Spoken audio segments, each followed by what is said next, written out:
I don't know. I like getting older, though. Life is an education, and if you're older, you're smarter. I just believe that. If you're in an argument with somebody and they're older than you should listen to them. It doesn't mean they're right. It means that even if they're wrong, their wrongness is rooted in more information than you have. They've been here longer. If you're older, you're smarter. How many people here by applause are 45 or older? 45 or older, applaud. Okay. That's about 60 people out of 2,400. Here's the interesting thing. There's way more. I can see you. There's so many more. This is Arizona. There are way more people in that demographic, but they didn't clap. Why? Because they're smart. They're sitting in the dark going, I don't have to clap. I don't have to do anything. They're not doing it. And they're right. You know why? Because never identify yourself. Never. Are you crazy? You don't know why I'm asking. How do you know what I'm... Okay, burn them all. Burn everybody over 45. How do you know I'm not going to do that?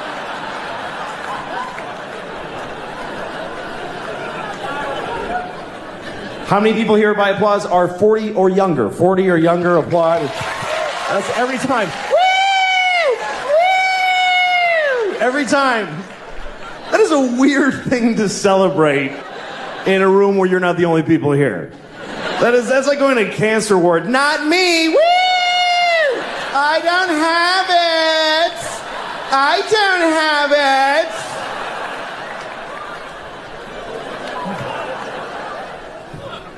it. If you're older, you're smarter. A 55-year-old garbage man is 1,000,000 times smarter than a 28-year-old with 3 PhDs. Especially smarter than him. Because this idiot has been thinking about 3 things for like 15 years. He's worthless. The garbage man is 55. He's had some experience. Things have happened to him. He went to Cape Cod one summer. He saw a dead guy floating in the motel pool.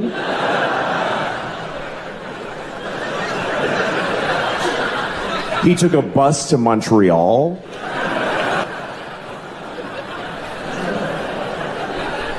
He got a hand job at a fair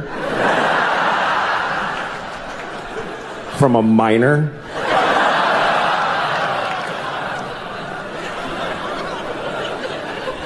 I mean a minor. Not a minor, a minor. You understand? A minor. A grown man who works in a mine with dirty hands jacked him off at a county fair. That's what I'm saying happened to the 55-year-old. You see? He's had some experience. He knows more. More has happened to him. He's seen more. He's seen history. He's witnessed history, even if it's not ancient history. He saw Nixon resign on live television. Me and those few people that clapped, we saw the President of America cry and then quit being the president. That shit was crazy. Because none of us knew what was going to happen next. Today, people like, the president's kind of disappointing. Really? Our president wept like an insane person? And then got in a helicopter and flew away.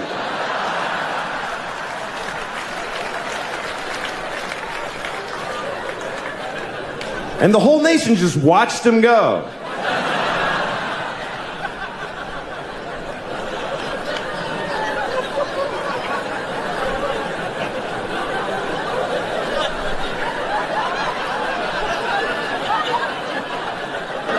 Well, I think life is pretty, I don't think it's so awful. I mean, I don't think you should expect anything to go well. I think the only thing you have coming to you, after you're born, the only thing you have really coming to you is death. That's the only thing that you're owed.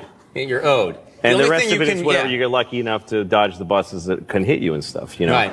But I think the world the way it is better than it could be. I think that, you know, there's war and there's murder, but there's not as much as there could be.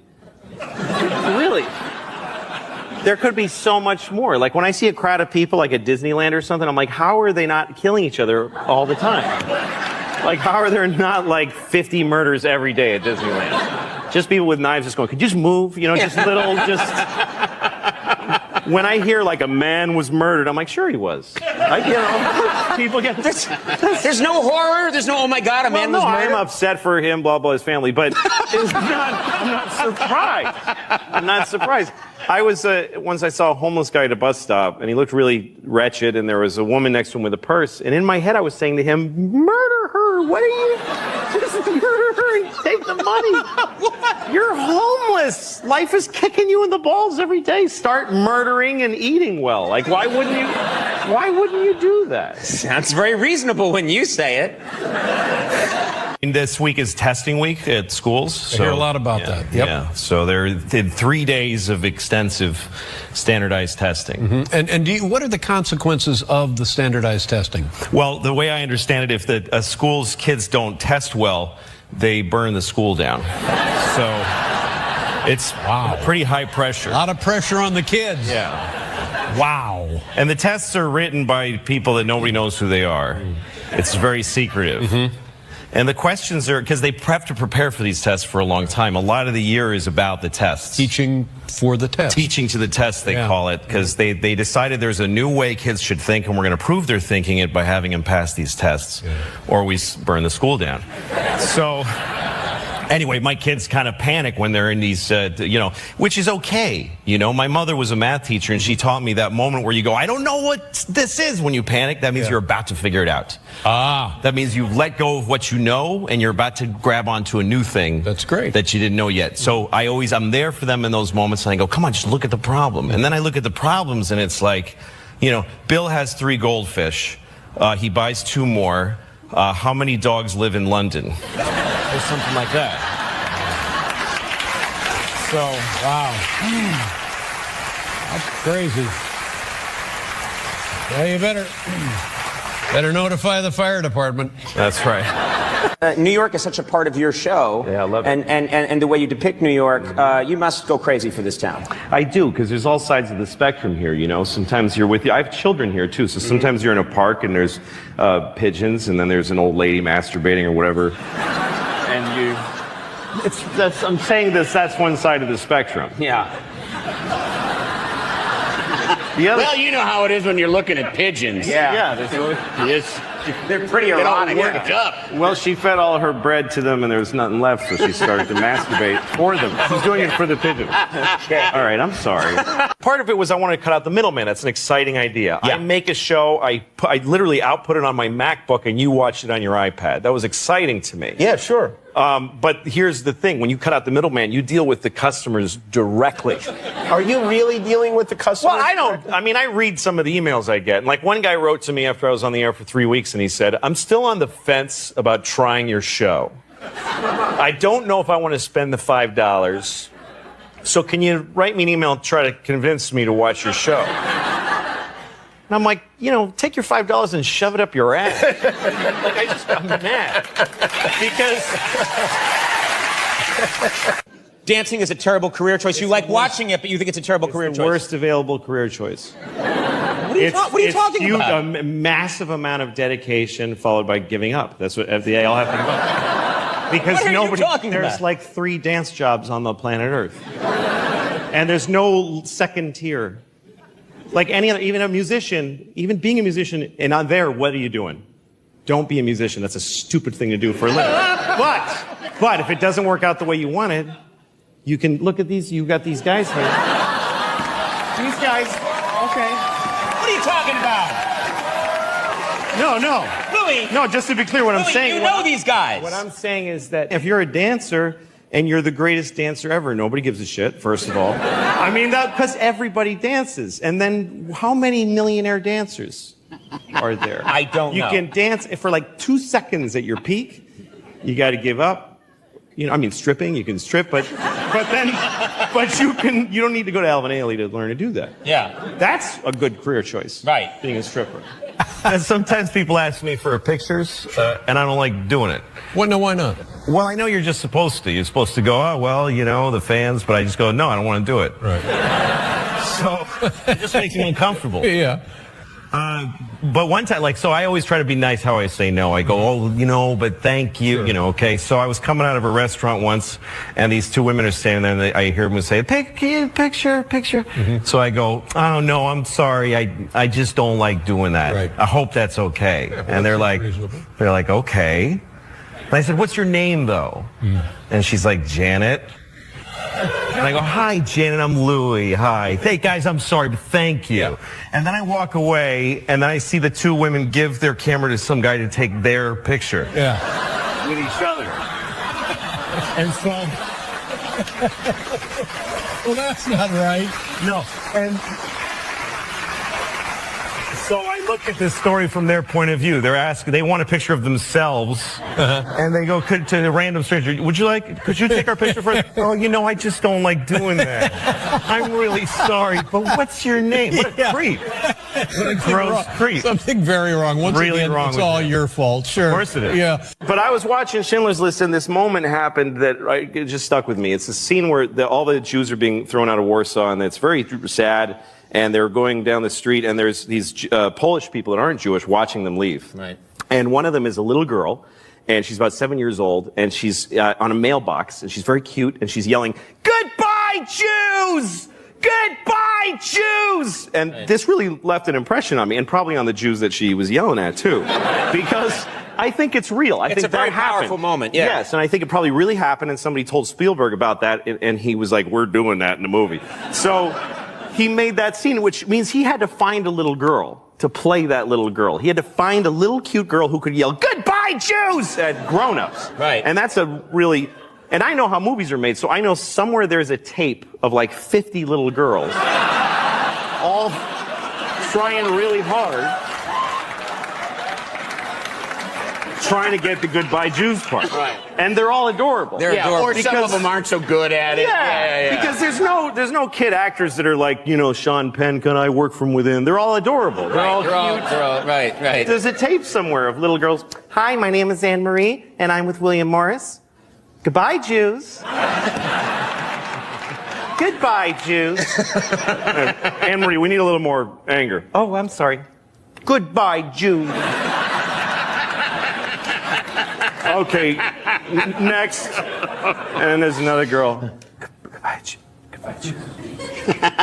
Okay, next. And then comes the girl who's amazing, and her mother has prepared her for months. She knows how to walk in the room. Hi, my name is Louise, and I am really happy to meet you. The sun will come out tomorrow. We just need the line, actually. Oh, I'm sorry. Goodbye, Jews! Goodbye, Jews! Yeah. And there's a new thing, the cloud. They want you to go to the cloud. And they're selling it as a great idea. You don't need your stuff. Just give it to us and we'll keep it on the cloud. It's fine. You don't have to. And you're like, really? But those are my pictures and we'll keep it on the cloud. You pay a little rent to have it up on the cloud. And the way they're going to talk you into this is that you get to have a smaller device.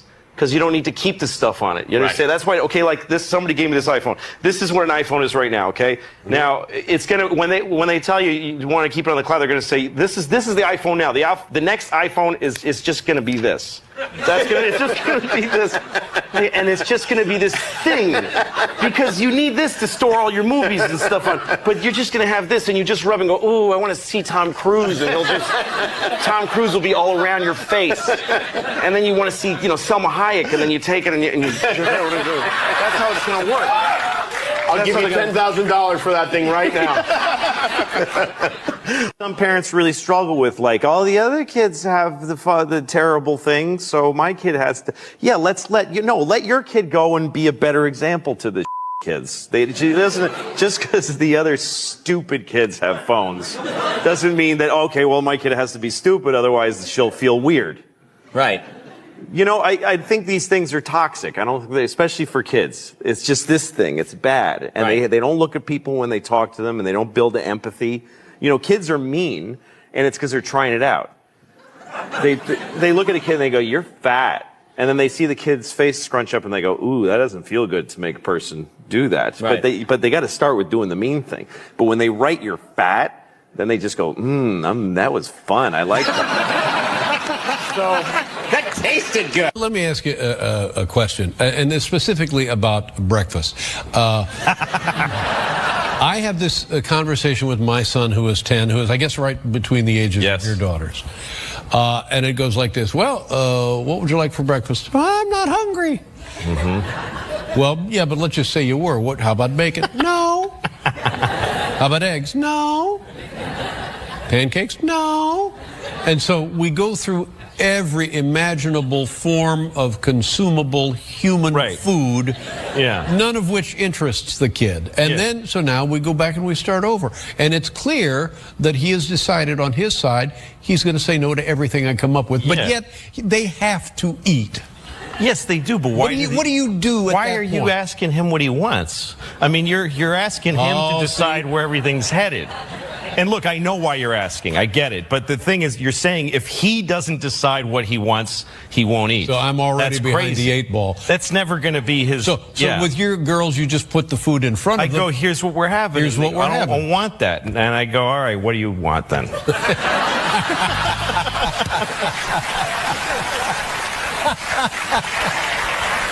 Well, how are your children doing? Are they all right? How are they? My kids are good. Yeah. I mean, they can't, on paper, they're great. They're 2 little white girls in America. Right. I mean, what? Yeah. Sometimes I look at it that way. I look at them, I'm like, you can't say anything. Yeah. You're doing awesome. Right. Just boilerplate, great lives. I gave my daughter medicine the other day, and it was bubblegum flavored, so that she'll take it. Bubblegum flavored medicine? Yeah, you get me like Tylenol, it's bubblegum flavored. Oh, it's not methadone or anything. It's No, it's bubblegum flavored. I give her, she got a fever, Tylenol, bubblegum flavor, and she goes, ew. I'm like, you ew. You can't say ew. I'm sorry. It's medicine. Medicine, right, exactly. It's medicine. Most children don't have medicine. Right. Most children in the world, they get sick, they die on a rock with a bear eating them. That's how they handle it. Right. And, oh, he's got a sniffle, ring the bear bell and put him outside, whatever they do. You're a little white girl in America. You wear clothes made by children your age professionally. You don't get to say ew about your bubblegum medicine. I never heard of bubblegum medicine. Well, all right. You got the holidays coming up. Are you doing any plans? no, you seem like a very holiday guy. Yeah. I just want to say I'm not trying to say that if you're white you can't complain. Right. I'm just saying that if you're black you get to complain more. Right. Because you can't. There you go. Don't tell the band that. Yeah. Do you feel that we now, in the 21st century, we take technology for granted? Well, yeah, because now we live in an amazing, amazing world, and it's wasted on the crappiest generation of just spoiled idiots that don't care, because this is what people are like now. They got their phone, and they're like, it won't.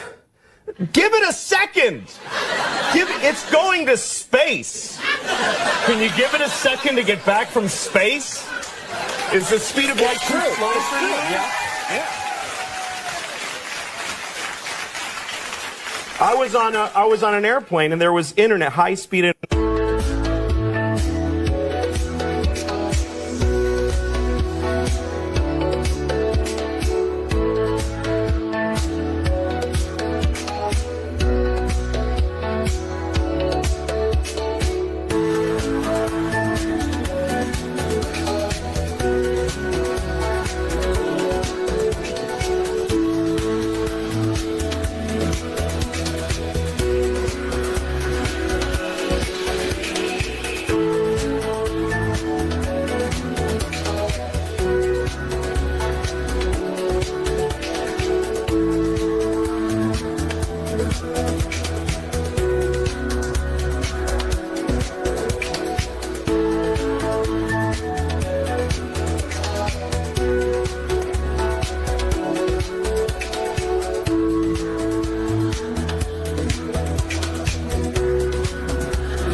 the airplane. That's Yes. the newest thing that I know exists. And I'm sitting on the plane, and they go, open up your laptop. You can go on the internet. And it's fast, and I'm watching YouTube clips. I'm in an airplane.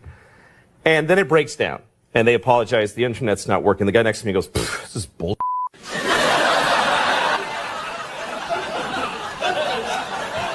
Like how quickly the world owes him something he knew existed only 10 seconds ago. Right. And on planes... I know you know, and I know you've told your kids, honesty is its own reward.